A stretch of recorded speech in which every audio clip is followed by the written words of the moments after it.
Welcome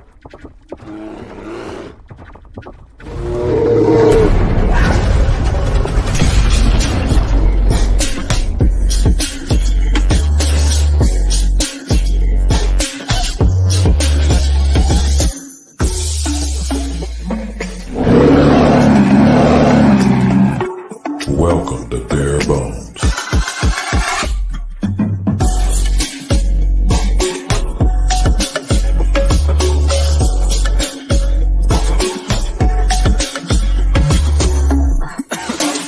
With your host, Danny Meehan and Dr. Mason West.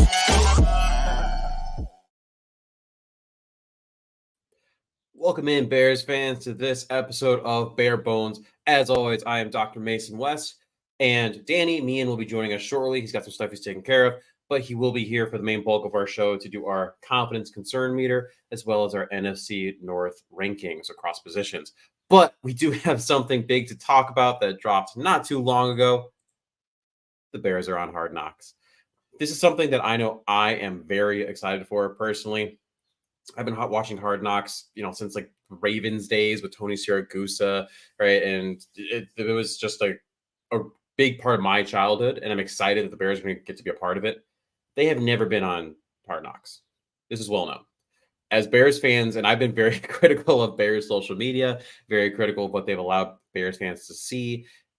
It's been meh. It's well known that the McCaskies are not a fan of the idea of having extra cameras at the facilities at this point in time. A variety of reasons have been said across the years, whether that's, a competition issue, whether you're talking about distractions, things of that nature. But today's day and age, I think this is super important, right? This is the age of social media. This is the age of getting to know players, not just as the athletes they are in entertainment, quote unquote, on Sunday, but also, who they are as people. And you get to see that. Like I said a little bit earlier, I've been pretty critical of the Bears social media and lack of visibility of what's gone on. For example, just talking about the 1920 football drive. I like the idea of it. It's supposed to be something that lets you behind the scenes. Half the time you watch it, 50% of it's you've already seen at some point, whether it's through snippets, it's recycled clips, and it's just there's not real depth to it. The last one they did was pretty good though. That one, 1920 football drive, whether it did more of the draft process and actually seeing what was happening in the draft room, that one was better. And so I'm hoping that with some of the shifts that have been occurring, if we're seeing that maybe Hard Knocks might be a little more. Now that being said, too, Hard Knocks has been a little up and down. The Lions year was pretty good. That weird dual one where they had both the LA teams, the Chargers and Rams, was kind of odd. But even Hard Knocks has taken a bit of a hit. My hope is that with Kevin Warren now as president, really the second biggest decision maker in that building behind George McCaskey, that, he knows the Bears are a brand that you have to build. They've made some changes on the PR team. You can go and find that information if you really want to. So things to highlight. A couple of statements that important people in the Bears made. So Kevin Warren said, Hard Knocks, training camp with the Chicago Bears will provide our passionate fans across the world the ability to experience the unique and critical time in the history of our franchise.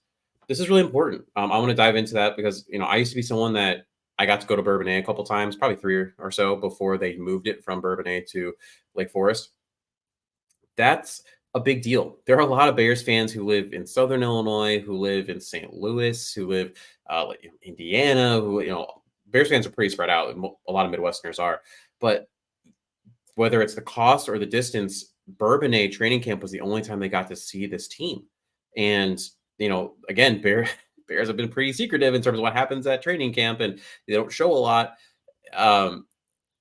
This is now going to be an opportunity for, like, as Kevin Warren said, Bears fans, not just in the Midwest, but across the U.S. and across the world, to be able to truly grasp onto a lot of these personalities. And we'll talk about that a little bit more.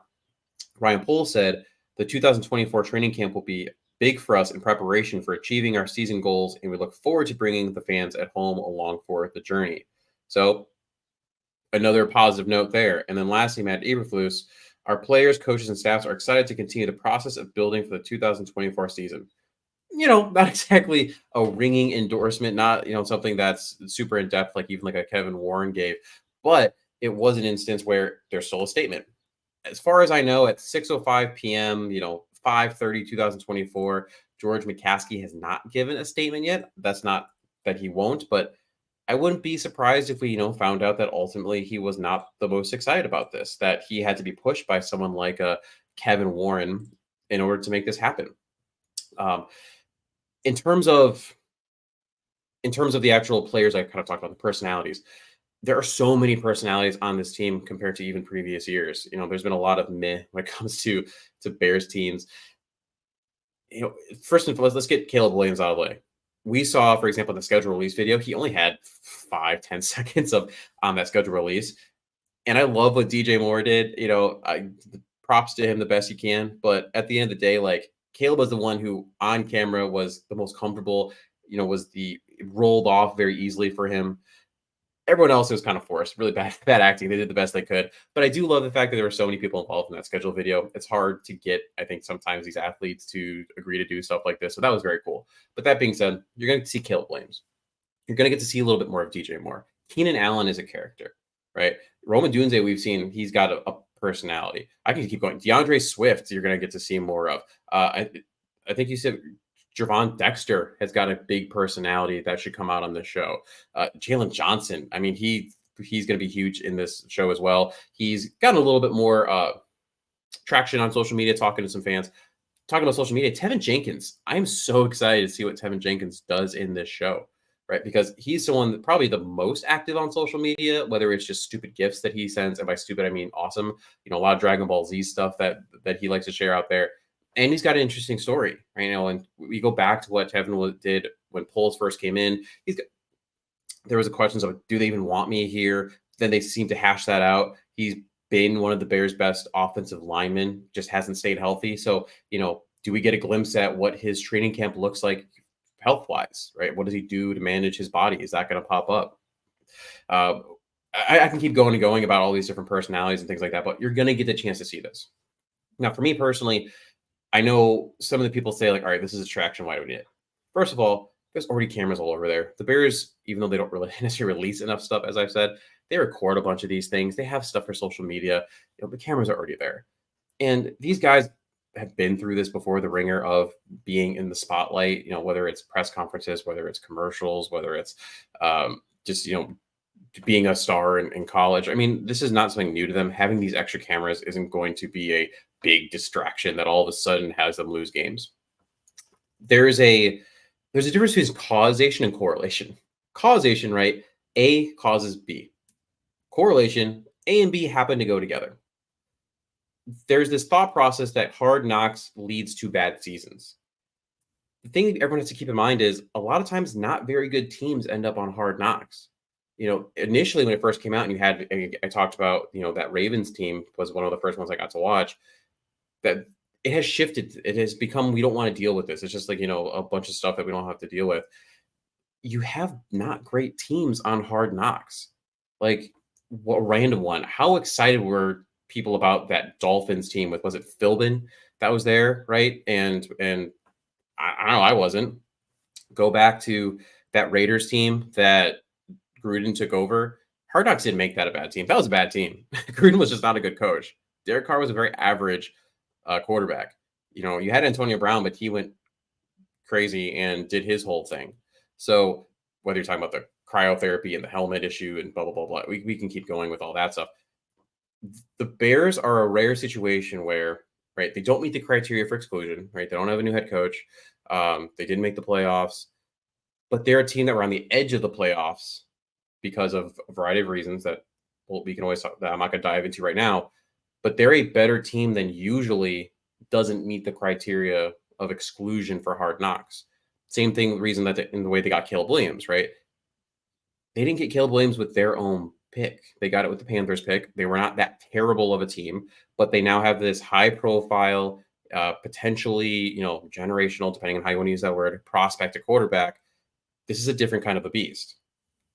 And we now want to bring in, no, he's still walking in. Danny's still getting ready, so we're going to wait until he hear his opinion out once he gets all set up. But this is something that I think is going to be helpful. Like, we as Bears fans, I often feel think that the Bears are more central in the minds of the NFL world than we really are, right? I mean, because it's in our own backyard, so it's very easy to get wrapped up in it. But also because charter franchise, and think about Hallis and Walter Payton and Brian Urlacher and all that that whole conversation.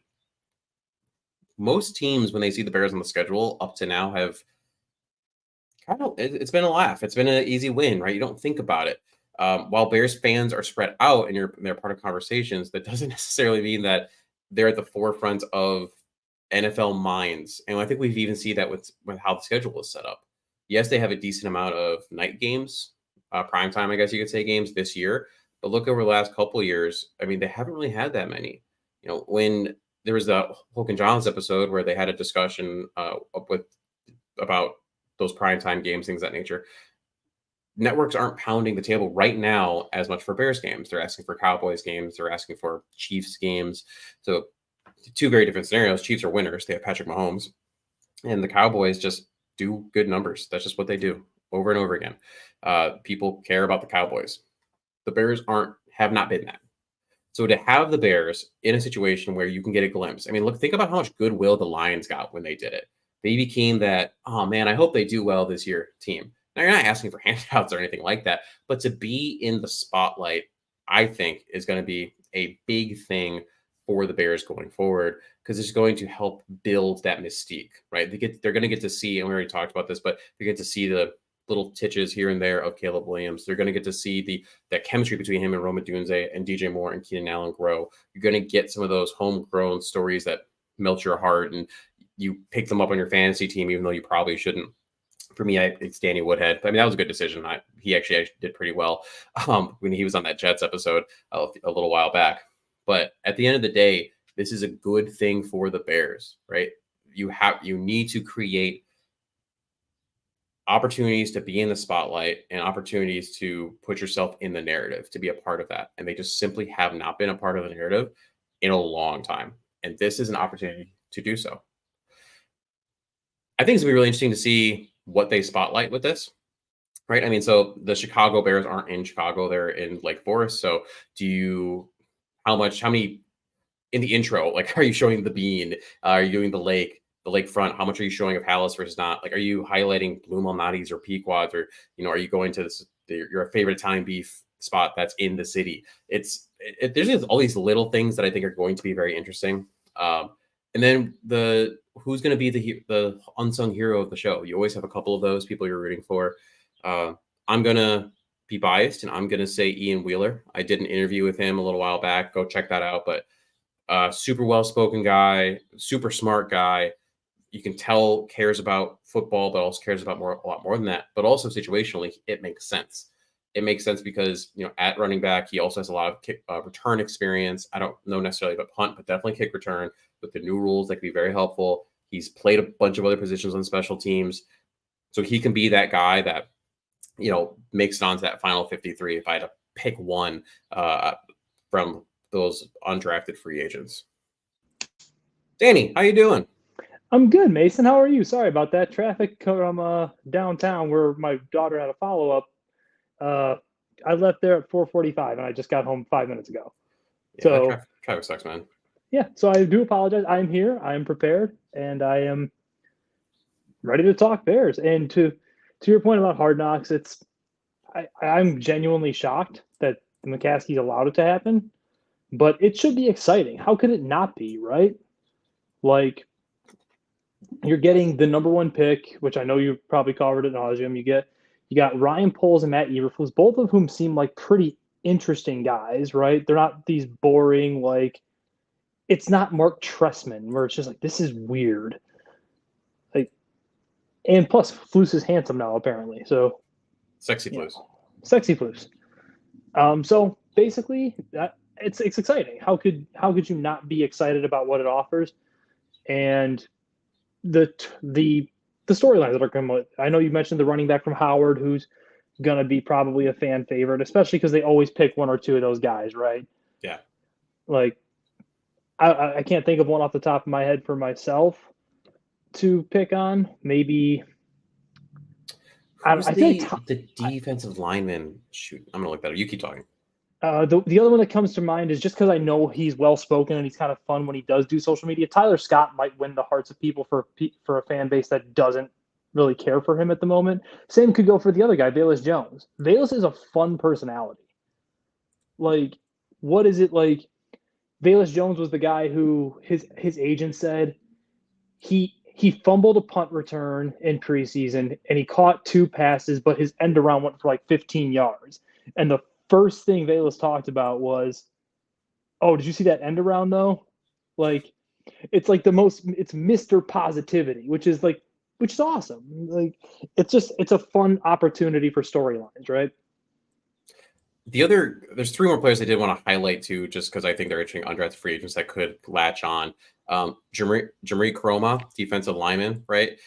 He's out of James Madison because of position, but also I think he's actually pretty good. So he could be someone that could latch on and could grab some of the limelight. Keith Randolph, defensive lineman out of Illinois. So you have that connection to Illinois. He's not from Illinois, but played for them. Again, positional need there matters. And then I am having a brain fart, but who is Caleb's best friend, wide receiver that they signed?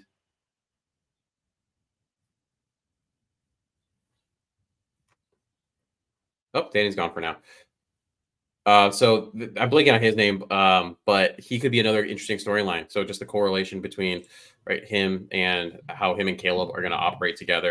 Does he make the roster as wide receiver 6? I think wide receiver 6 is totally up for grabs, to be quite honest. I don't appreciate your disrespect of one Dante Pettis. Sir. Okay, get Dante Pettis off my team. Okay, sorry about the little glitch there. I went from phone to computer. It's all good. We're actually going to take a break there, and then we're going to come back with our Bears confidence and concern rankings.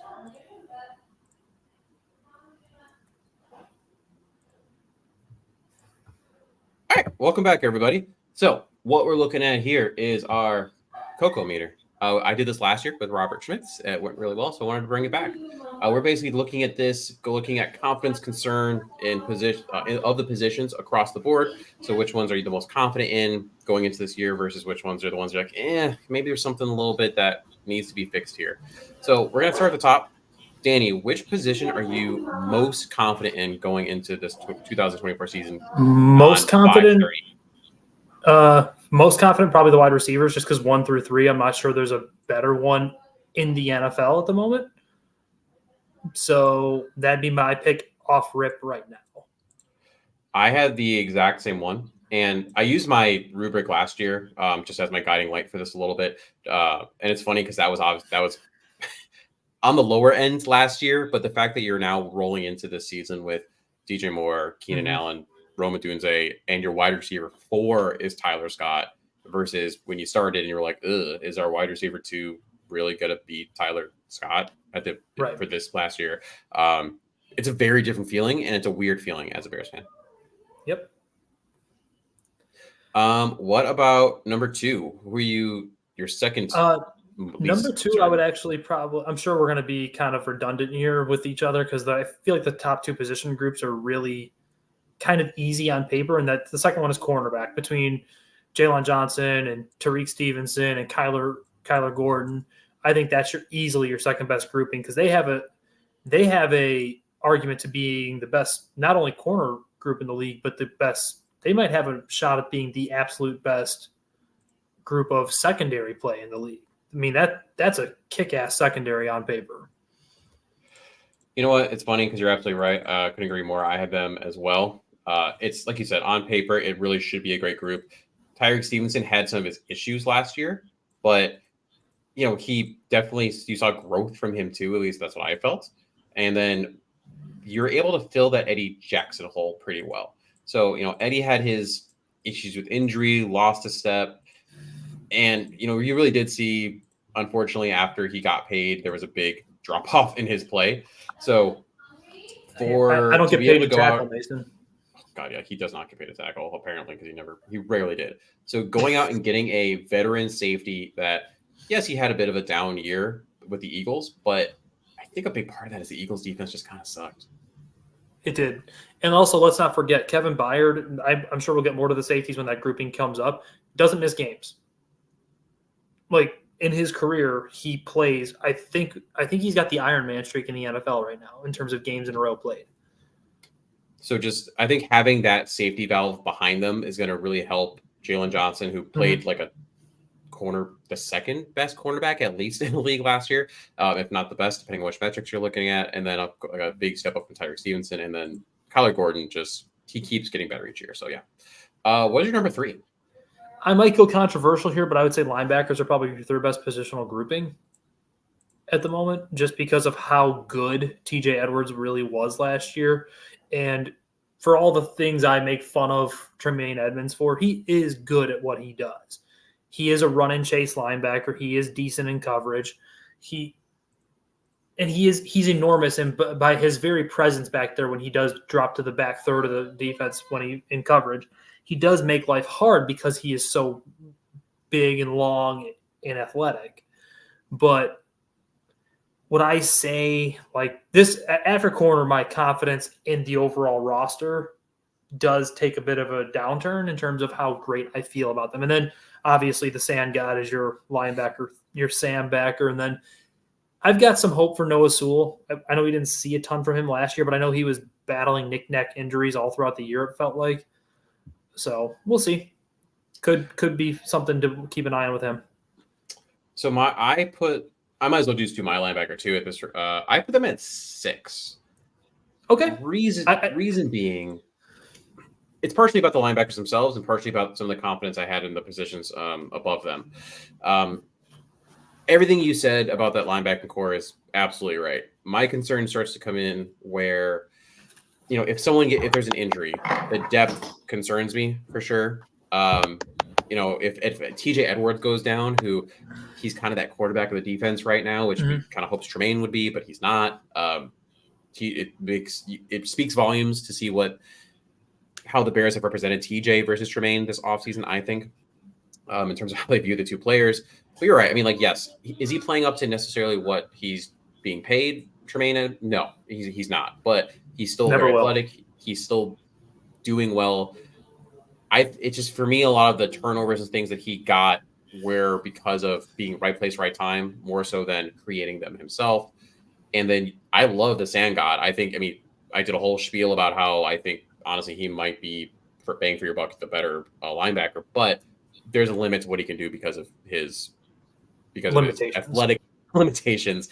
And then after that, like you mentioned, Noah Sewell, didn't see enough, but I can't say anything about that much. Like what's in the pipeline, and that's a concern for me. So right. So the one thing I do want to touch on with Sanborn, because we equate big lumbering linebacker to being not an athlete. Sanborn's a decent to above average athlete at the linebacker position. He's not like Will Compton was when he was playing in Washington, where it's just like he plays guard to guard and he thumps. No, he can move a little bit. He just isn't moving the same way Tremaine moves, which you're talking, that's otherworldly stuff with Tremaine Edmonds. He's just not Tremaine's issues are he's not instinctual. He's read and react. He's run and chase.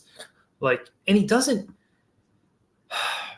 especially because of the position he played, and it's the position that I hold very near and dear to me in linebacker. He's almost contact adverse. He doesn't want to bring the fight to you. He'd rather the fight come to him. And it's just, a lot. Yeah, it's just it's counterintuitive to the position in my view.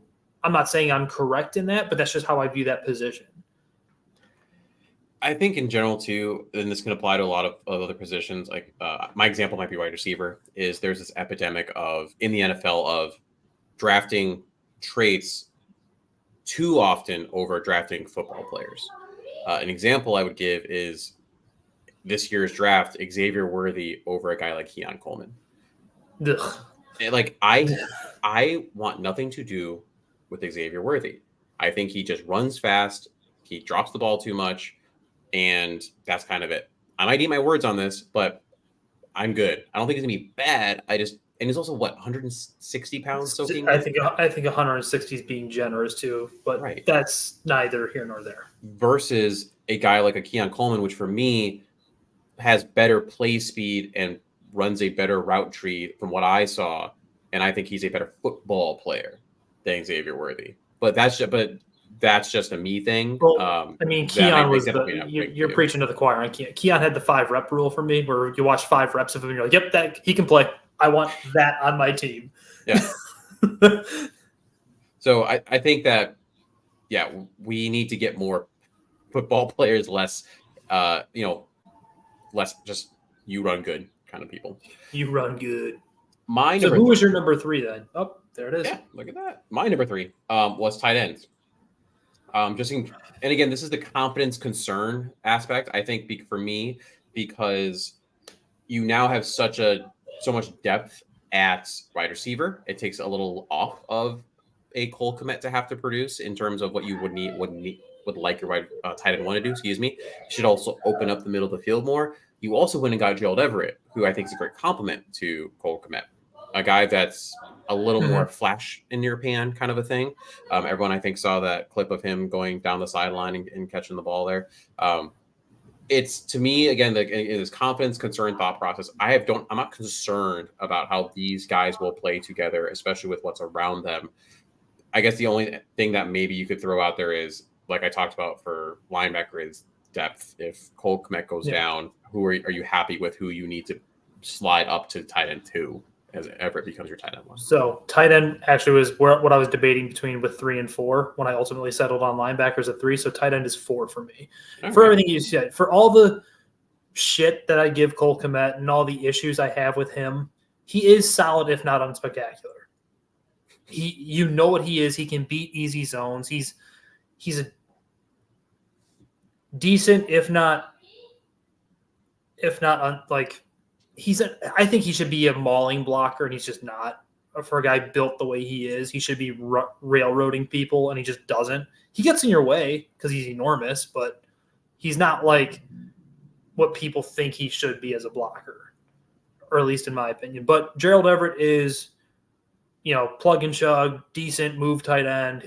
He's solid, unspectacular, does what he does well. It's like there's nothing wrong with that, and but the reason they aren't ahead of linebacker for me was kind of the same thing you equated to linebackers for.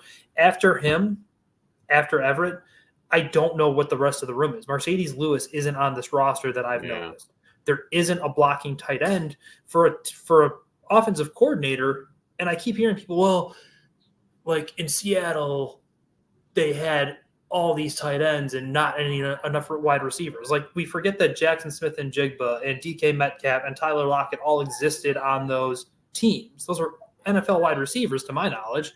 Like, and not just because they're sitting on a roster. Those guys are all contributors, even if it took a while for JSN to get rolling a little bit last year. So I think they're going to use a lot of tight end. I actually would not be shocked if we see Kyrie Blassingame end up being used more of like an H-back role rather than a true fullback, because he is a good athlete and he's got decent hands the few times you see him get it tossed to him. So he might be used more than we think, but I don't know what the end game is there. I would love to see a Mercedes Lewis brought back if that were at all possible. Like, I don't know if he's even on the market right now. I haven't looked, but that if I had to say there's an issue with this grouping, it's that you don't really have a second true inline tight end, because Everett isn't that. I'm also curious to how much of the usage by Shane was personnel based, where when you look at the wide receiving core for the Seahawks, you mentioned all 3 of those guys, they're not necessarily known for their I'm going to dig you out on a cut on a block. As big as DK is, he's just also not necessarily known as a wide receiver that blocks super well. Sure. Versus, DJ Moore, you've seen is a very willing blocker. You've seen Keenan Allen is a very willing blocker. Roma Dunze, even in college, and personality-wise, to me, stands out as a guy who will block. So, like, does that shift you at all? Where now do you need as many tight ends? I still would like a true blocking tight end, like you said. A Mercedes Lewis would be perfect. He should still be available, I believe. But Google. Do you need that other one? That part's interesting to me. Number 4, I'll just go again. Running back, for kind of the same reason for wide receiver to an extent, where there's just a lot of options that you have. I still have high hopes for a Roschon Johnson. I know that he had a disappointing year last year. That'll happen when you get your bell rung pretty dang hard, and I question the Bears' concussion protocols, to be quite frank, but that's a conversation for another day. But when your wide receiver, your running back 2 is now Herbert, who was your running back 1, so he still has pop to his game, and now you bring in a DeAndre Swift who is a great catcher out of the backfield, and I think if he was used more on that Eagles offense, for some reason became allergic to getting him the ball. It was very weird.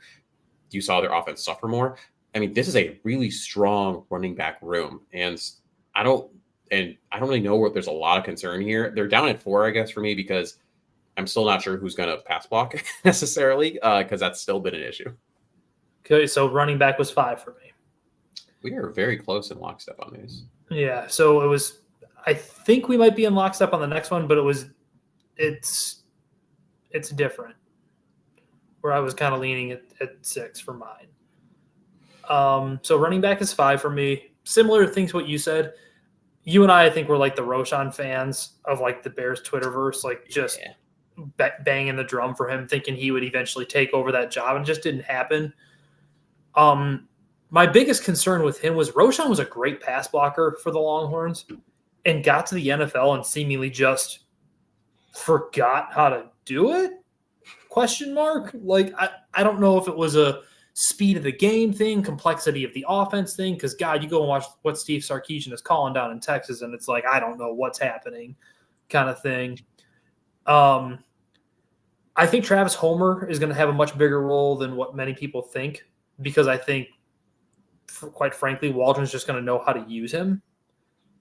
And he's going to be a bit of a tell, I also feel like, because he's a 4-phase special teamer, which has got its own value, but he's not much of a carrier in terms of stick ball and belly, watch running back go. Yeah. He's more of a pass blocker and a pass catcher. So I could see him having a more outsized role. And I'm not putting it past them to maybe trade Khalil Herbert, because he's not going to be a Bear after this year. No. And you've seen Poles gets value when he feels like he can get value. So I have one of those. Either Herbert or Homer aren't making the team in this capacity, in my opinion. I still think I'm, again, biased, but I'm thinking Ian Wheeler makes this roster in some way. If you can get a 4th round, 5th round pick for Khalil Herbert, and you've seen in camp that you're comfortable with what Swift and Roshan and Homer and Wheeler, whatever combination, throw Kari Blasingame in there if you want to, get something for him, because like you said, he's not going to be here. I like Herbert. I was captain of the juice train, the last couple of years, but he just won't be. I like Herbert too. This isn't anything to do with what I think of him ability-wise or personality-wise or anything. The guy's clearly a very productive NFL running back. But what I will say is last year coming into the offseason, when they signed Deontay Foreman, they showed the rushing efficiency stat for just carrying the football. Number 3 was Khalil Herbert. Number 5 was Deontay Foreman. You can find guys who can run the football just sitting out there. Last year's team did not do a lot of justice for certain players. A prime example is Darnell Mooney got paid by the Falcons. Like, they paid him and like he was good last year, which he wasn't. But that tells me that they think he wasn't the problem. That, like, for example, a Justin Fields was the problem in that situation. Same thing with a Deontay Foreman. The way that Getsy used running backs is infuriating, and Foreman wasn't the problem. Getsy was the problem. It's a lot of careers got different trajectories because of the team the last couple of years. Who is your 6? So it's going to sound blasphemous, but this is where I threw quarterback. Hey, you know what? I had them at my 5. So, okay. So the issue is the reason it is so low and not higher, because I could have justifiably in my world put them as high as 3, because if Caleb is the generational prospect everyone believes him to be, you should not be putting him this low. That said, I think recency biases of Justin Herbert and CJ Stroud last year has led to outsized expectations and wanting and projection almost of what to think he's going to do as a rookie. Yeah. Can he? Yes. Will he? Entirely different story, right? It's so easy to just say, oh, well, look at CJ Stroud with lesser talent around him doing what he did. No one thought CJ was going to be that, number 1. And number two, like, it's different when you're CJ Stroud and people are expecting you to be fine and not be throwing games away versus Caleb's going to have a target on him immediately because of everything that came with him, rightfully or wrongfully. It's like the Caitlin Clark thing for the Indiana Fever right now, right? Yeah, where it's like these girls all know who Caitlin is. She's got a target the size of her jersey on her back every night. It's going to be the same thing every Sunday, Thursday, Saturday, Monday, whatever day the Bears are going to be playing. No defensive coordinator is going to want to be the one that called the Caleb breakout game. No defensive end is going to want to be on his mixtape in that, first rookie year. Right. So it's that coupled with rookie quarterbacks are still rookie quarterbacks by and large. Yep. And I'm trying to weigh expectation, reality, and fandom, right? I'm asking to just break all the Bears rookie quarterbacking records. Which is not hard. Which isn't hard, but I want to get rid of this idea that he's going to be CJ Stroud because that's just not a fair expectation. CJ Stroud was an MVP candidate as a rookie. When you do a study, right, and we're looking at the effects of this kind of fruit on fruit flies. If you have like one fruit fly that ends up weighing statistically significantly more than the cluster of other ones, you throw that data point out because it messes with your entire study. That was some just behemoth genetically weird fruit fly. CJ Stroud is ruining rookie expectations because of how good he was, and the way that defenses played him is another layer to that. That's a whole other conversation for a different day. But like, if your expectation is CJ Stroud, you're going to be upset as a Bears fan. Well, it's the same thing with Herbert. Like, going back to the Herbert literally has not matched his rookie year numbers since his rookie year. And I'm like Justin Herbert fan sans maybe Robert Mays. Like Justin Herbert's like my guy. And like, he's not objectively, he's just never recaptured that magic from his rookie year. Nope. Like, he's still great. You can still be great and just never have attained that same success. Right? Like, it's more just like not wanting to telling Bears fans to not be excited, but temper yourself. Like, because I fully expect the training wheels to be put on in the first 3 to 5 weeks of the season. It'll be really interesting to see how that goes, because I more or less agree. I think you've seen that with how Shane Waldron calls plays anyway, because it is a run into pass kind of thought process with all the tight ends and all that jazz. I mean, you saw how he used 2 running backs and spread the love with the run game. And like you just talked about earlier, there's going to be one game this year where the Bears lose because of Caleb. In theory, there's going to be a pick that gets thrown that shouldn't have gotten thrown. There's going to be a fumble that happens. There's going to be a sack that's taken. And you say, man, if Caleb hadn't done X, Y, Z, they would have won that game. It's a learning experience. It's rookie year. It's going to happen. And that's why I agree. That's why I had that further down the concern thing. It's not that I don't think he's going to be good. It's that I can I'm more content with wide receiver, cornerback, because we know what we're getting, or we're fairly certain we know what we're getting. My number 7 was safety. I put safety here because while we talk about Byard and how he's consistent and all those things, and all that is true. He still did have an off year last year, so you have to figure out if that was him, if that's age, or if that was the Eagles just being terrible. That whole Matt Patricia shenanigans was ridiculous. And at the same time, too, Jaquan Brisker, while he set the record for Bears tackles in a game, and I think I am a Brisker defender for the most part. I think he's better than most people give him credit for. He was playing through some injuries last year, but he left some meat on the bone, right? He did have some issues where he was out of position or things of that nature. In addition to that, see, again, depth. If one of those guys go down, who's coming in? Elijah Hicks? Maybe. They did just sign, right, Simone Biles, basically. Is that who's coming in? There's question marks there. There's concerns there. Well, Mr. Simone Biles is also another, I believe, 3 or 4 face special teamer, so that definitely helps him in terms of impact. But they are also my number 7 positional grouping. Nailed it. We are really close on these. It's actually kind of annoying. I was hoping for some debate. We did these entirely separately. This had nothing. There was no, there was no conversation. crossover. It was literally just.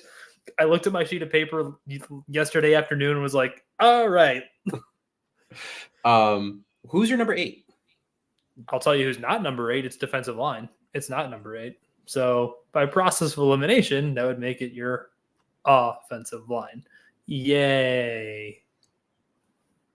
This one is frustrating. So I'm going to say right now, I have the exact same thing. I have offensive line and then defensive line.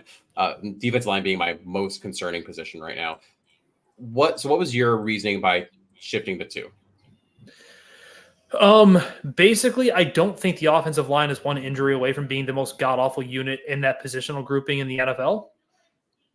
Which I know you can't. I know it's not fair to play the what if so-and-so gets hurt game.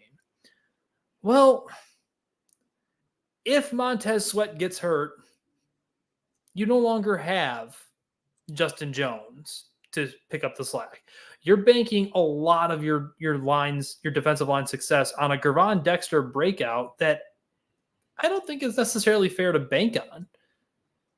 Like, DeMarcus Walker is what he is.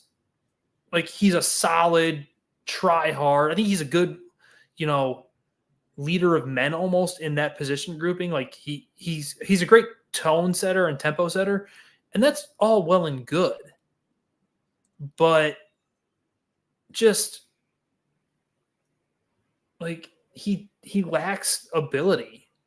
Like it's not like I'm trying to say it like without sounding neat, but he's just not anything more than like he shouldn't be like anything more than an edge 3. And right now he's thrust into edge 2.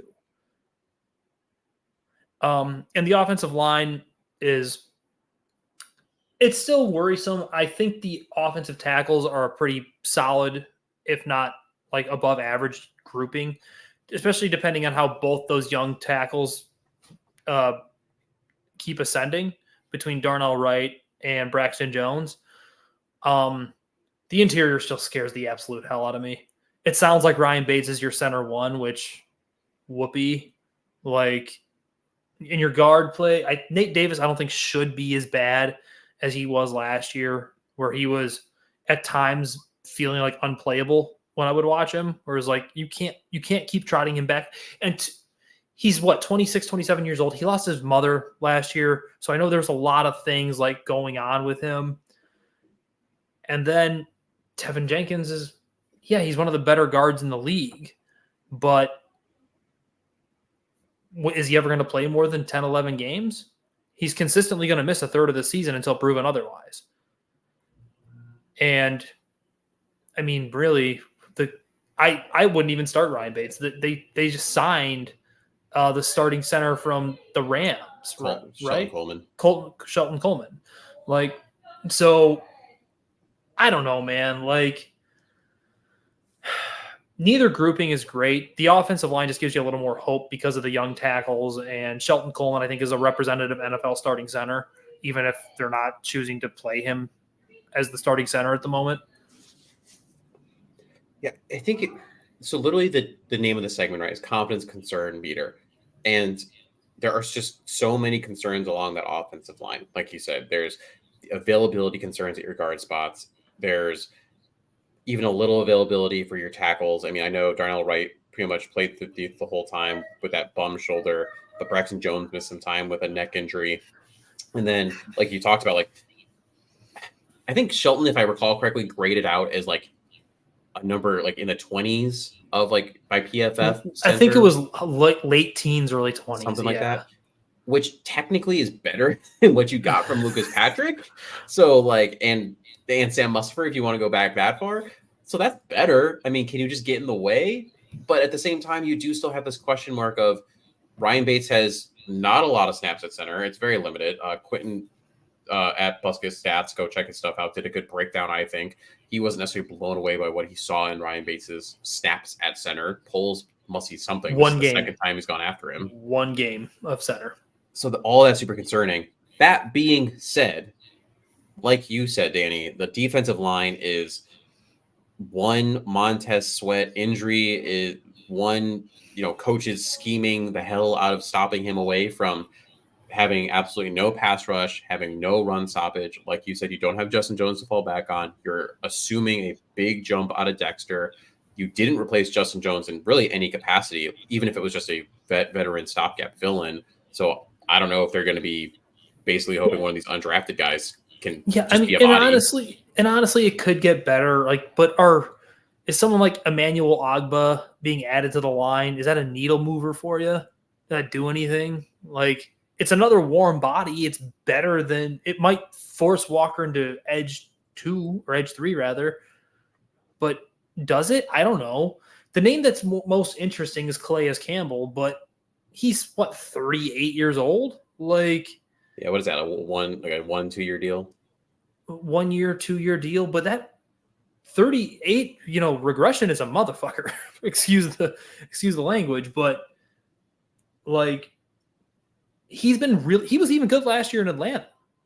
But at what point is a 38-year-old going to be a 38-year-old, You're putting a lot of hope that Austin Booker is something. You are. And I like Austin Booker.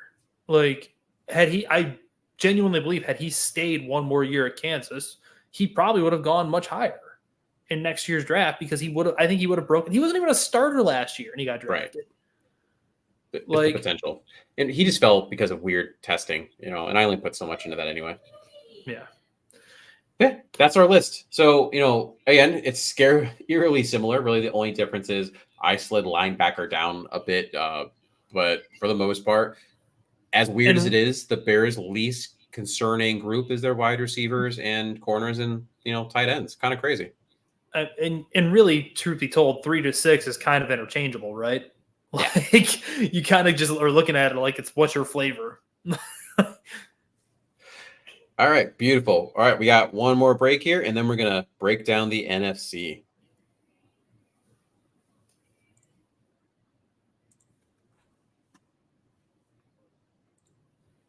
All right, welcome back. So pretty straightforward. Danny and I are going to rank the NFC North teams here. We're going to say, which position, let's say wide receiver for the sake of argument, is the best all the way through the worst at number 4 and go from there. So some of these are clumped together. So wide receiver, tight end, I clumped together for sake of space and also time. And then we just did defensive back. That's all one group.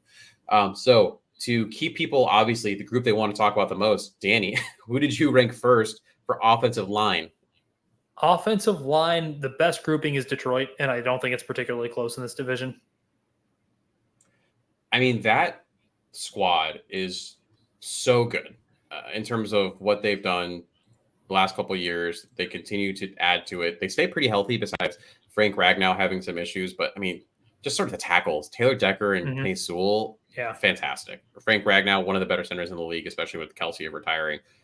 There's not really a lot of negatives you can say about that group. Next up for me, Green Bay. Again, just they churn out people. They have a type they look for, and it works. I don't know why it works, but it does. Begrudgingly. And like there was a time where we were talking about Josh Nijman being a target for the Bears to start at left tackle last year. So this is where I'm going to go off the rails a little bit relatively quickly. For me, and this might be one of the positions this is okay for, but for me, it's a lot of B minus players. Like Zach Tom, I like Zach Tom. Super flexible dude. He can play across the entire offensive line. It's wild that what he could do. But it's almost like a good at all, master of none situation for me. Sure. So you're also depending on Jordan Morgan, who I thought was a developmental tackle and honestly might be better at guard. I think he is a guard, but yeah. But now you got him starting at tackle. So for me, because of that whole situation, I had the Packers as the worst offensive line. Really? Interesting. Okay. Yeah, and then I also had the Vikings as number 2. I had the Vikings at 3. Yeah. I really like their tackles in particular. I think for me, that tackle play is huge. Their interior isn't like a bunch of Dalton Reisner came back. He's kind of been bopping around a little bit. Garrett Bradbury, I think, is a solid center. And of course, I mean, you got Dan Feeney as their backup center. What more can you want? But in all seriousness, Christian Darrisaw and Brian O'Neill are just very, very good tackles. And especially with where they're at, I mean, to me, it's a solid line. But that leaves for me the Bears at 3, and for you, the Bears at 4. And we don't need to cover them because we just did that. Just did a whole spiel on it. For me, it comes down to injuries. If you can manage those injuries and availability, you're looking pretty good. All right, let's move over to the opposite side of the ball on the line, defensive line. Danny, do you have there? So I think along the whole line, the defensive line, it feels like in this whole division feels kind of weak, right? Like it doesn't feel like any defensive line is like, this is the time you need to have them. So it almost feels like because they have the best player, it almost feels like Detroit has to be them, right? Like because Aiden Hutchinson is there. I put them there for a very similar reason, because you have Aiden Hutchinson, but I also like the fact that they added DJ Reader. Thought that was a really, really smart, because Ali McNeil has had issues staying healthy, so now you have another pack goal, and then Marcus Davenport's usable. And who's the other edge defender they drafted the same draft as Aiden Hutchinson, who like missed most of the year but came back and like Pascal? Might be Pascal, I'm thinking of. Like he offers some pass rush juice. Like they've got some guys that can do some stuff, and it's not just like, and Aiden Hutchinson showed last year when he wants to take over a game. It's like, all right, well, here comes Aiden. I talked about this with Brandon Shagrew. Like, I just wish that there's a couple of teams I wish they had done one more move, and I'd be more excited about them. Like, not necessarily in the division, but in general, just as a football fan, I wish they just gotten I like Marcus Davenport-ish across the way. I just wish they drafted one. Well, he's another one. He needs your help. He needs your help in the medical tent there, Mason. No. Yeah, that's the thing. It's questionable there. Okay. And then who was your number 2 best defensive line? Because of what I think he still can be, and they're finally getting rid of the awful coordinator named Joe Barry. I would throw Green Bay as number 2. Like, I don't feel great about these rankings, honestly, but Kenny in the middle is still just a terror. And Preston Smith is good. He's fine. Like it's kind of like the sum of the parts thing again with Green Bay. It's like there's a bunch of guys I kind of trust that can do some stuff, but yeah, not feeling great about them as a totality of a unit. Well, and I'm going to say something that's a little funky. So you also get into a weird thing where, depending on the defense you're looking at, right? Some of these like 3-4 versus 4-3, and how do you operate and all these things. So like for some of the teams that are technically more outside linebacker and thing, I'm considering that to be defensive line. Sean Gary technically sometimes drops into pass coverage. Preston Smith sometimes. They're a defensive line. So I'm putting them in this category, even if some people may not. But I agree. I had them as the number 2 as well. I mean, Sean Gary is just he's a good player. He's a damn good football player, yeah. Preston Smith is still solid. Kenny Clark is still good. It's a good line. Let's keep it at that. They have some guys that you might be interested in, like down the road, right? I love Carl Brooks. I wish the Bears had drafted him. Lucas Van Ness. My guy. Yeah, my guy. Bears, but he's definitely a developmental guy. Maybe down the road he shows you something. Who's your number 3? Minnesota. It's again like they went and signed from the Texans, whose name I'm blanking on right now.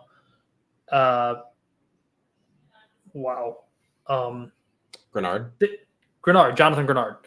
And they just better players in terms of like baseline across the board than the Bears. And Montez is better than all of them, like on a like impact level in terms of what he is. But I would probably take the Vikings over him. That, and I just kind of like what Flores could do with them in terms of the confusion and the pressures and stuff that he can dial up. He's just a lot more creative. He doesn't rely on just the talent of his players. So I ended up putting the Bears at 3 and the Vikings at 4. My deciding factor there was, while I like Grenard, I think you kind of follow the money, and I don't think he got paid like oh my God, you're that good of a lineman. I also have a hard time putting Jonathan Bullard that high up, and he's currently their starting they're out their defensive end there. And the sweat effect is real. When you talk about multipliers, you saw, yes, you also played worse quarterbacks the second half of the year. That all is true, but the Bears were still a top 5 defense at the end of the year. You can only play who's on your schedule. So for me, I ended up putting, because Sweat is just that much better to me than a Grenard. That's why I bumped him up. And I am, again, following the moves. The Bears did nothing. If anything, they regressed arguably at that interior spot. So they must think that Dexter, that Billings, that Pickens can hold down the fort. Yep. I have them at 3. Where to next? Let's go to a more exciting position for the Bears. Let's go to wide receiver, tight end, our combo there. What did you have for number 1 in the NFC North? You're not going to like me, but I'm probably going to take the Vikings as number 1. I had the Vikings as number 1 until about 2:00 this afternoon, where I moved them down to 2. Homer Kool-Aid is strong. So listen to my thought process. I put the Bears as number 1. And I talked to multiple patients who are Packers and Vikings fans about this to double check my logic here. When I take them, did you have them number 2, the Bears, by the way? Yes. Okay, cool. That's why I'll move my little sticky here. If you're not watching live, you should. We have cool graphics. Anyway, when I stack the players individually, right, and look at them that way, I had Justin Jefferson at number 1, in a gap. I had DJ Moore as number 2, which I know is weird. Some people might put Amon-Ra St. Brown. Amon-Ra was my 3rd. Then I have Keenan Allen. And as I went through this process, I had more Bears players higher up than I had some of these other ones. And I think that I don't know if Hawkinson's going to be healthy at the start of the year. And also he was good, not great for them last year, in my humble opinion. So that, in terms of tight end versus there's so many mouths to feed on this Bears team. I mean, we already went through all this. I think the sum of the parts outweighs the amazingness of Justin Jefferson for me. So to kind of just counterpoint, if we're just going stacking them up, DJ Moore is less than Justin Jefferson. We agree, right? Yes. Keenan Allen right now is equal to or lesser than Jordan Addison. I would say for 2024, I had him slightly above. Okay, I think we can call it a push then. Sure. Because I wide receiver 3, I think, is clearly Rome Odunze. Versus who I don't even know who is the wide receiver 3 in Minnesota right now. I couldn't tell you. I'm double checking that information because I want to say KJ Osborne, but I also know he was a free agent. No, yeah, he left. Brandon Powell. That's not you could also have either Jalen Naylor or N'Keal Harry. I actually kind of like Naylor, but get out of here. But then again, this might be the Kmet thing for me. I just don't think Kmet touches Hawkinson. I don't think it's particularly close. But how I would also throw in availability. Kmet doesn't miss games, and Hawkinson, I don't know. Kmet also still ends up on the ground half the game. Stop it. Yeah, but at the end of he was a top 5 fantasy tight end for chunks of the year. I'm just kind of poking at you right now, Mason. I know, but I want some fan out there who clearly. I do think it's interchangeable, but just because of the multiple, you can build your whole offense around the fact that you have Justin Jefferson. I guess another way to look at this is if you right now could take both wide receiver and tight end rooms and switch them, are you switching them? I probably would, just because I think that highly of Jefferson. Okay. And that's totally fair. I mean, I just thought, and no, like I said, up until 2 p.m. today, I had the Vikings first. It's definitely a conversation to be had, for sure. Who's your 3? I want to say Detroit because I just think the world of Amon-Ra St. Brown, but I kind of don't think I should. Okay. Do it. 3 is Detroit. Amon-Ra wins out. So my concerns with Detroit is really after Amon-Ra, what the hell is there? Kind of thing. Yeah. And Green Bay is very much the sum of the parts is greater than the individual talent. I love Romeo Doubs. I've never made this a secret. Christian Watson, I know what he is. He's a little disappointing. I know for a lot of draft nicks who loved him. Yeah, I never was sold. He's a big, strong, fast athlete. He's a kind of a better version of Marquez Valdez-Scantling to this point. Go straight, be fast, be a better athlete than people. But he doesn't offer much in the way of anything else. And they've got the kid from Michigan State, Jordan Reed, who's a local kid, who I think is just. I love Jaden Reed. I really do. Jaden Reed's awesome. So. And then Dontayvion Wicks, someone you talked about a lot. And that's another guy that I really liked. So that's why I could have justifiably. But again, it's the multiplier thing. Amon-Ra St. Brown, one of the best damn receivers in football. And So, yeah, I was just going to say, if I was going to take these two teams and throw them into a box and say, all right, who are you starting your team with? Pick a player. Amon-Ra St. Brown comes out first.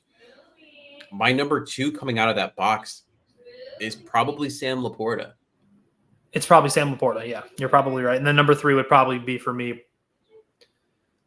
I might take Jordan Reed, actually. I would say Jane Reed. Like, I think he's the best receiver in that room. Yeah. The draft, God, it really sucks looking at, like, it feels like the NFC North teams have had a tendency my entire life since I got into draft evaluation. We'll use quotes around that because it's not my job. But they have a tendency to take players I like. The Vikings under Spielman did it for years. Like, there was a run there where the Vikings always had my favorite draft. And I'm like, I hate everything. Like, why do you keep taking my favorite players? I love this for you, but I hate it. And then the same thing, it's like the Packers are taking my wide receivers. They took Dobbs last year. They took Dontavian Wicks last year. Do you remember me waxing poetic on this very show about stupid Dontavian Wicks? Yeah. Like, I just think he's awesome. And here he is. He's just doing things. Whatever. I'm going to go throw myself on the top of my building. So, and this might be giving away some of my quarterback thought. So I had this conversation again with the Packers fan, and I think my biggest concern for the Packers this next year is not Jordan Love or like a sophomore regression, quote unquote sophomore. It's a regression of the receivers whom I think potentially outplayed themselves.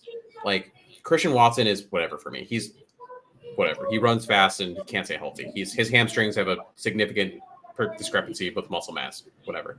Romeo Dobbs is, I don't know. I can't trust him half the time. Jayden Reed, I like a lot. Bo Melton jumps from team to team but made an impact with them. Dontavian Wicks, as much as I know you like him, and I definitely liked him too. I agreed with you when you mocked them to the Bears, I believe in the 5th or 6th round in that. Sixth round, I think, yeah. I like, but at the end of the day, he's still a 6th round pick where it's like, again, is this who he truly is? Is he that good? Or, is this a LaFleur / kind of Jordan Love-y effect? If I talked about the edge for Lions, I wish if I was a Packers fan, they went and got one more receiver that I was confident in. And to me, that's why they're 4, because I'm confident in Amon-Ra. I'm confident in Sam Laporta, even if Jameson Williams can't do anything but get end arounds. So why don't we then jump, since you kind of already alluded to it, why don't we jump to the quarterback rankings next? Let's do it. Who's your number 1? I hate doing it. It's Green Bay right now, right? People off. Yep, Green Bay. You're going to say Jared Goff, aren't you? No, it's Green Bay. I agree. Like, as much as 1 year, but it was a good second half of the year, man. And as much as I think there was a lot of puck luck involved with him, and some metrics bear it out that he was a very lucky quarterback at times. There's some 50-50 balls that were like, or even just some like things he flung up there, and it's like, well, there's no coverage over there, and his guy's still streaking, so that's cool, I guess. So I'm not saying he's a bad quarterback. The Packers clearly have a method to their madness, and it works for them. Do I think he's as good as he showed last year? Probably not. No. Do I think he's a representative NFL starter? Yeah. Do I think he's going to be worth what they pay him? No. Because when you start paying that guy, Mason, as we all will know as fans, the other guys have to go away. I don't believe to this point that Jordan Love is probably a multiplier. He's probably closer to the guy I have second on this list in Jared Goff. See, I was about to say I'm going to piss off some Bears fans with my ranking, but I had Jared Goff number 2 as well. I haven't. I am so positive in what Caleb can be, but we don't know yet, and we know there's going to be rookie bumps along the road. And yes, Jared Goff for some reason lays an egg whenever he plays the Bears, but he was not the reason the Lions lost that playoff game. Jared Goff played great in that game. He played great. Doing? Is he gonna lift your entire team? No, but he is solid. Jared Goff's a damn good football player. Yes. And they had to pay him. I know we laugh at them for paying him because you're kind of know what you're signing up for. You're probably signing up for a world of first and second round exits in the playoffs, which is, I'm sure Detroit would honestly sign up for it, even knowing they'd probably never win a title because you're not picking top 3 every year or top 5, whatever. But that's what it is. And then third is where you're going to throw the Bears and Caleb Williams upside.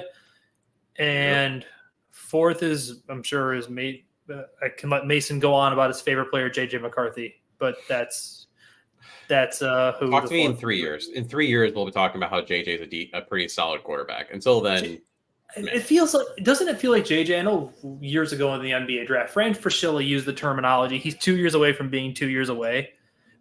I like JJ. JJ was my quarterback 3 in this draft. And I even saw an argument where you could get to a place where you could make him quarterback 2. Did I agree with it? No. But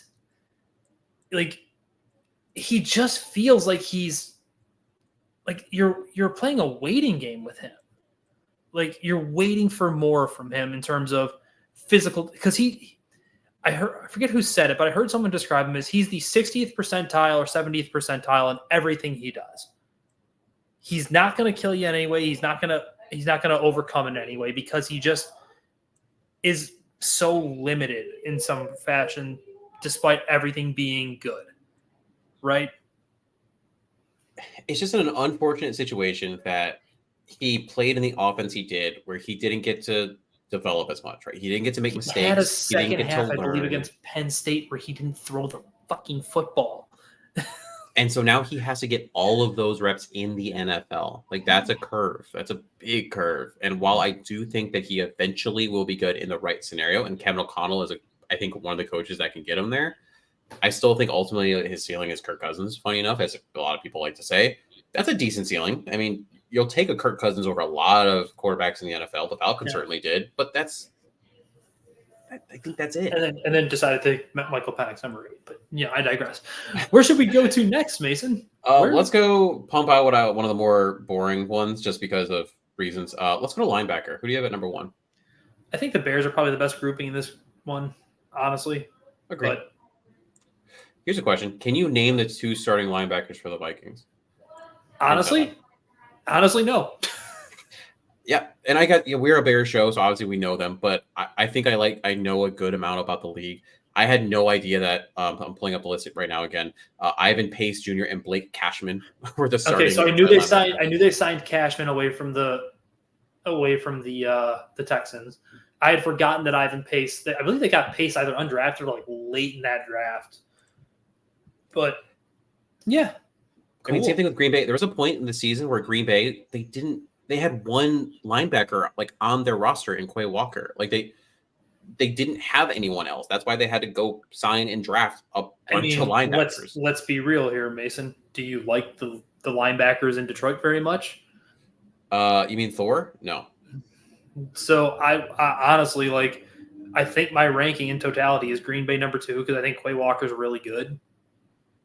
And then 3 would probably be the Lion, or the I think 3 would probably be the Vikings, and then 4 would be the Lions, just because I don't think they're whatever. So I was actually confused too. Is Jack Campbell not going to start for them this year? I don't know, because I was looking at our lads and some of the depth charts, and he's listed as a backup. Yeah, I saw that too. What was he drafted? Your top 10 linebacker not starting for you? And I like Rico. I wish he was starting. Yeah, he from Oklahoma State. I remember literally writing down the very first thing, because he doesn't have terrific athletic ability, but he understands football geometry. He gets it. And when you don't have the best physical attributes, when you're not the biggest, fastest guy or the strongest guy, what's the one thing you need to have? Acumen. You need to get by on your intellect, and he gets it. He's Jack Sanborn-y in that way. I had him on a dynasty team, right? The league that we're in together, and he was racking me up points, and it was awesome. And then all of a sudden, one week I started him, and it was like, where'd all my points go? They just stopped playing him. God, I don't get it. He was in the right place at the right time, and they just said nope. Good old Malcolm. All right, DB. Let's save running back for last, because I love running back. So DB, what do you got? Probably the Bears are the number 1, and then I'll let you kind of go from there. But I think the secondary is just so. I think higher of Jaquan Brisker than a lot of people do. I think Kevin Byard is an objective upgrade from Eddie Jackson. If for nothing else, the best ability is availability, right? Mm-hmm. So play football, be able to be on the field. Byard does that. And then you Mr. Simone Biles is, I think he's solid depth. I think the Packers were asking a lot of him because I think he was their starter, no? Jonathan Owens, yeah, he actually started a bit. Yeah. So it's a very good deep group, and it's clear that this regime values defensive backs. And really, in today's NFL, you can't have enough of them. It feels like they're like relief pitchers in baseball, where it's like you feel like you're good, and then one goes down, and you're like, fuck. Like we were fine, and now we're not. I had as my number 2, I had the Packers. Same. I mean, I just think that Jair Alexander obviously is a fantastic corner. They traded for Eric Stokes, who is a solid corner. Xavier McKinney got paid by them. He was the most sought after safety. It just makes sense. Now, I mean, could Keyshawn Nixon be a bit better? Yeah, but like now you're being a little picky. So I had that. Next, I had the Lions. Same. For me, it's a bit of a bet on upside, right? I mean, they drafted, invested a ton of capital into it. Mm-hmm. Yep. I mean, you got Terrion Arnold, Enos Rakestraw. While he doesn't blow you with some of his physicality, he's a good corner, though. He's right place, right time. And of course, I mean, Brian Branch. I mean, it was just a good football player. So Rakestraw is, for me, the very definition of, do you value the weight room or do you value the tape? Yeah. Kind of thing. Rakestraw. I don't ever Batman, Enos. He is a good football player. Like, you watch him, and it's just like you can't help but like what you're watching as a football player. So, and then the Vikings, it's going to be gum and toothpicks because Brian Flores is there, and they kind of told him, hey, Brian, figure it out. Well, you have these draft picks. You still have Harrison Smith there, who I will say this every time his name comes up. I hate him. But your draft picks haven't panned out, right? Lewis, is it Sign or Scene? I always blame Lewis Scene. Hasn't turned out how you want. Byron Murphy. Andrew Booth has been bad. Yep. So, like, your draft picks have failed there. So you've had to, like you said, just toothpick and duct tape your way to a secondary. And you've said, Flores, figure it out. And, so he's doing okay, but it's not the most talented group. Danny, take us home. Running back. Who has the most talented, best running back room in the NFC North? Detroit. And I don't think it's particularly close at this point. It bothers me how close our rankings are every time. Well, Jahmyr Gibbs is the X factor, and for as much as I was okay with letting David Montgomery go, he was good last year. Like, legitimately, he's a good pass rusher. He's a good catcher of the football. He scored a lot of touchdowns. Like, and I get that's a product of a lot of, because that offensive line is just so unbelievably good in Detroit. But I don't know how else to describe. Like, he almost feels like he's the DeMar DeRozan of running backs in a way, where it's like you don't realize how good he is. Like, he's the ultimate floor raiser, but he's so, because of what he can't do, it's like you kind of think of him as not as good as he probably is. It's funny because I get exactly. You and I are very big defenders of him, and we always have been. Yeah. And it's the whole like, hey, can you go get me 4 yards? Like, I got you, coach. Yeah, can you get me like 9 yards? I can get you 4. It's just not really his thing. But if you keep handing him the 4, like, that's consistent. And he was good on the goal line. He's good in pass protection.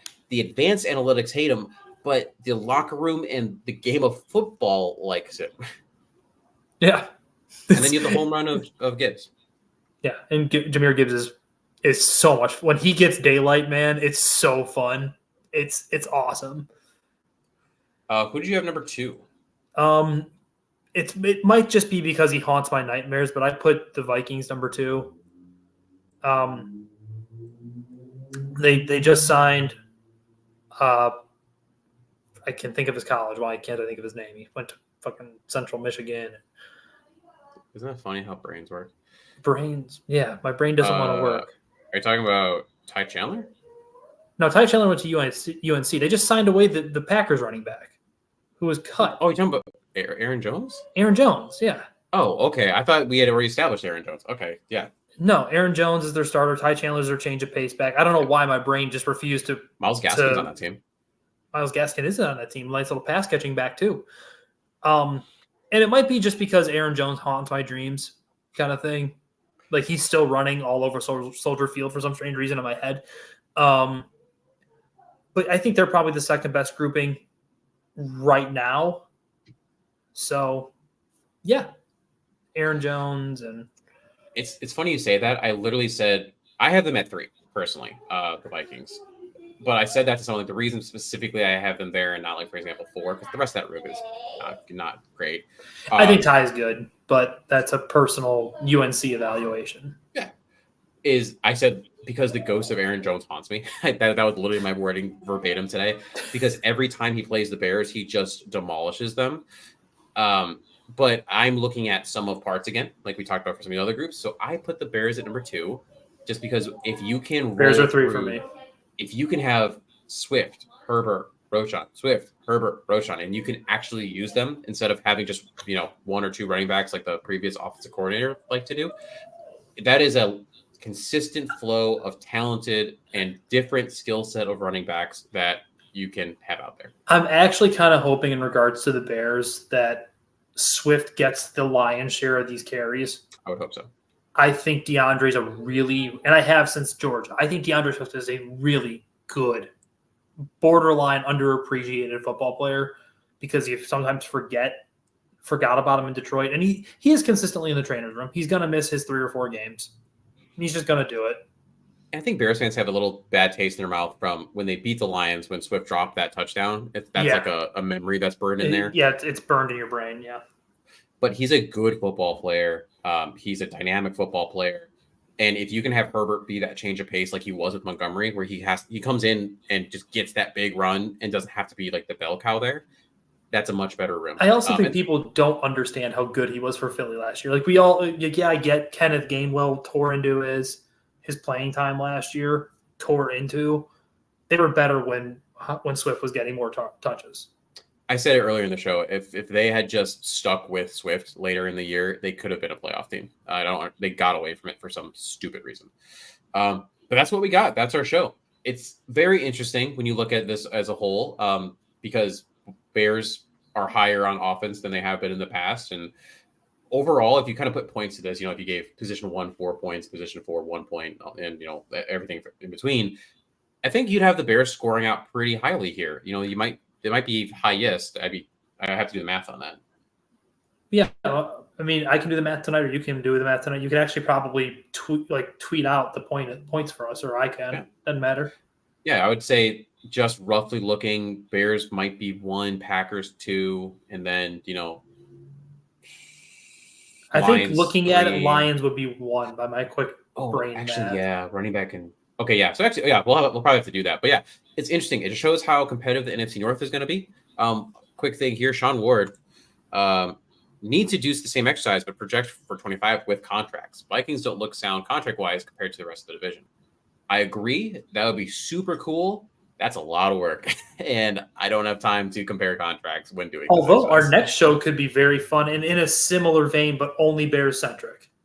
Yes, that one will allow us to potentially do something like that. A little teaser there for what the next show is going to be. I'm really excited for it. It was Danny's idea. Yay. So that's it. That's what we got. Excited. Bears are on Hard Knocks. Everything's looking up. Obviously, Super Bowl, Super Bears. Anything before you get out of here, Danny? No, it's good to be back on talking a little bit. I mean, it's been a little bit, and my daughter's a month post-op now from her heart surgery and everything. So she's good. She's gaining weight. Everything looks great. She just had her heart scan today, so everything's copacetic, man. Well, it's all we got here. All the great thoughts out there for Danny and his amazing kid, and all the thoughts out there for you Bears fans. Thank you for joining us here. We really appreciate you being here. Please, it's stupid as it sounds, like, subscribe, share, retweet, all those things, because it really does help us out. Give us that 5-star that we've earned. Exactly. Oh, also, go tweet / Instagram at Phase 3 Brewing Company. Tell them to sponsor us. I'm drinking their beer. It's really tasty. Delicious. Turposaurus. So, yeah. Tweet at Phase 3. You'll be my friend forever. That's it, everyone. Bear down. See you guys.